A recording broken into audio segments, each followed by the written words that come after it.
begin with breaking news this noon. A home invasion, car fire, and wild shooting in Bourne. A woman is dead, a police officer and another woman hurt. The gunman who police say opened fire on all three is in custody. We have live team coverage. We begin with News Center 5's Todd Kaskiewicz at the scene. And Todd, we know the DA says both the shooter and the two women are members of the Coast Guard.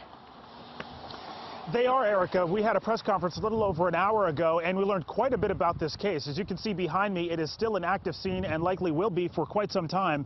The two victims, members of the Coast Guard stationed here on the Cape. The suspect, also a member of the Coast Guard stationed in Virginia. Police say that he came here heavily armed. He lit a car on fire to distract and delay police. It was a deadly and chaotic scene. Wounded Bourne police officer was shot beneath his protective vest. He's seen here being rushed to a medical helicopter in the middle of the night. Our officer is doing well. He was transported to a hospital in Rhode Island. He's already underwent surgery, and we understand his condition is improving. Police initially responded because this car was on fire in the area of Clay Pond Road, blocking access to Roundhouse Road.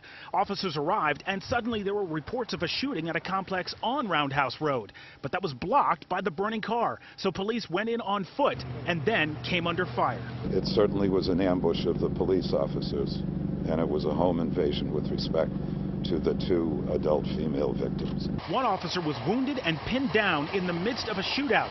He couldn't be rescued until the suspect surrendered about 15 minutes later. In the end, police found one woman dead and another wounded inside a residence. The victims and suspect are all members of the Coast Guard. Numerous police officers, car on fire. It was a very crazy and hectic scene. You certainly don't see that every day. And the officer that you see there standing guard at the end of Roundhouse Road, ensuring that only residents and police officers have access to the scene at this point. In fact, there are actually 3 scenes down Roundhouse Road. They're continuing to investigate here, but their thoughts obviously are with their comrade who's in the hospital. Reporting live in Bourne, Todd Kaskiewicz, WCVB News Center 5. Todd, thank you. And our live team coverage continues with News Center 5's Antoinette Antonio live at police headquarters in Bourne, where that suspect is being held. Antoinette?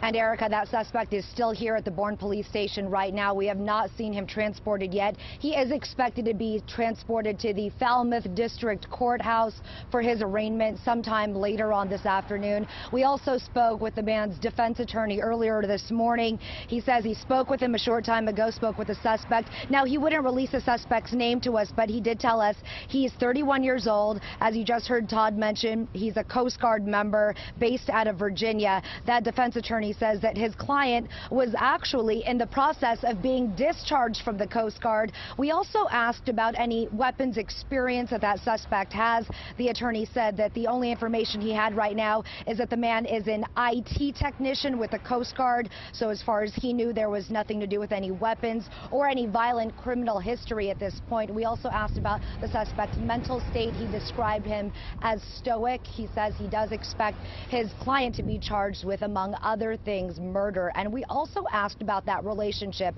between the suspect and those two women. He said all he knew was that there was some sort of prior contact, but he could not elaborate on anything else. And he says we should learn more about that relationship and what all happened leading up to today's events at the arraignment later on this afternoon. That is the latest live from the Bourne police station. I'm Antoinette Antonio, WCVB News Center 5.